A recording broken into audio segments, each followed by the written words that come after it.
The 2015 thriller Sicario is a tense ride from start to finish that benefits from great performances and some very dark twists. One of Denis Villeneuve's best movies, Sicario focuses on the complexities and darkness of the US's operations attempting to control the drug trade at the US-Mexico border. By Sicario's ending, Kate is questioning everything she knows about her job and how far she is willing to go for the truth.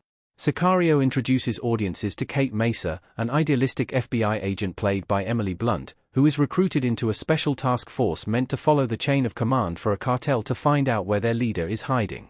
However, things are much more complicated than they initially seem as she realizes that the team she is working with is willing to go to extremes to protect the US's interests, including replacing a cartel with a different one. The CIA's plan in Sicario explained. The team wants to get to the head of a cartel. Matt talking to Kate at the end of Sicario.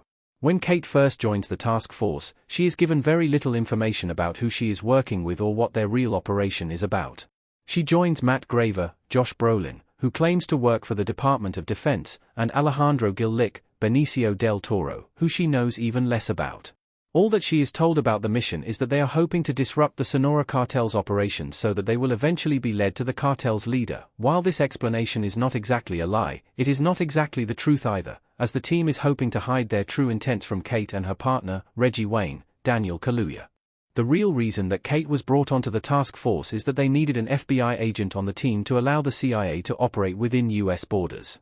The CIA's plan is to assassinate the leader of the Sonora cartel in order to establish new leadership that they can exert more control over. Alejandro's role in Sicario. Alejandro is secretly out for revenge.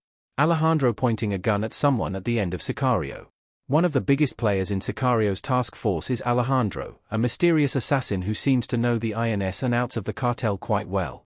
Throughout the film, it becomes clear that Alejandro is very brutal in his tactics and willing to do anything to get to the head of the cartel.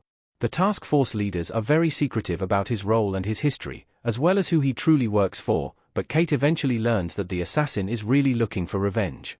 Alejandro used to be a prosecutor in Juarez, Mexico, but he gave that up after his wife and daughter were killed by the same cartel the CIA is now targeting. By joining the task force, Alejandro finally gets the opportunity to kill the cartel leader, and because the CIA cannot typically operate within the US's borders, there is no way for the trail to lead back to him.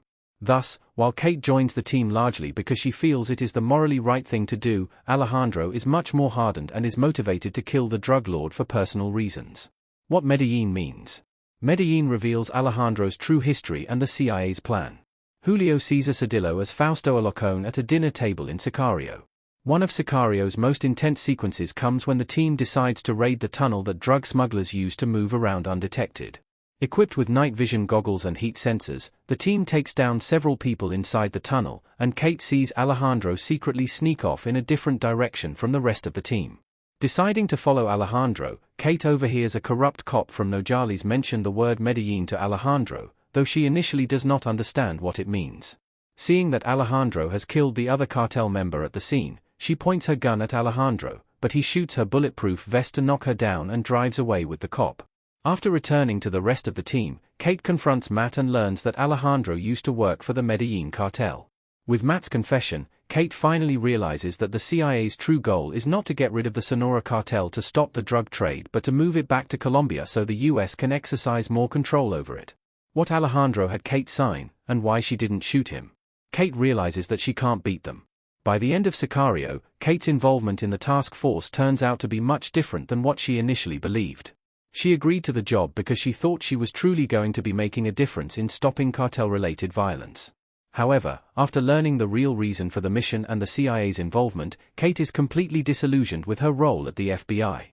Thus, when Alejandro shows up to her apartment with a gun and tells her to sign a paper stating that everything they did was legal, she eventually does sign. Sicario is largely framed by Kate's perspective on the events occurring, and she also serves as the movie's main moral compass. However, after everything that she has learned, Kate knows she has no choice but to sign, making her complicit in the CIA's actions. As Alejandro leaves her building, Kate briefly aims her gun at him, but she is ultimately unable to pull the trigger. The part of Kate that is angry clearly wants revenge for an unjust operation, but she also knows that stooping to Alejandro's level won't solve anything, leaving her in an uneasy position. The sad reality of Sicario's final scene. The film reflects on the futility of the characters' actions. Families and kids playing soccer in Sicario. While Kate and Alejandro's final interaction shows that nothing has changed in the US government's approach to the problem, Sicario's true final scene is even more devastating. The ending of the movie sees the wife and son of the corrupt cop that Alejandro killed at a soccer game. While the son joins his team and his mother watches, the game is soon interrupted by the sound of guns firing in the distance. The crowd initially turns to look, but eventually, the game continues as if nothing happened. Throughout the movie, there are brief scenes of the cop's family as they interact and go about their day, but the final scene without the father shows how sad his loss is. The soccer game and the sound of the guns also show that despite everything that the task force did, nothing really changed in the big picture. The lives of individuals like the cop's family or even Kate herself are worse off, and their sacrifices were essentially for nothing since the cartel continues to operate and the violence in the area has not changed. What happens after Sicario's ending? A sequel was released in 2018. While Sicario's ending is somewhat ambiguous about the fates of many of its main characters, the 2015 movie was not the end of some of their stories. A sequel, Sicario, Day of the Soldado, was released in 2018 and tells a new story that takes place along the US-Mexico border.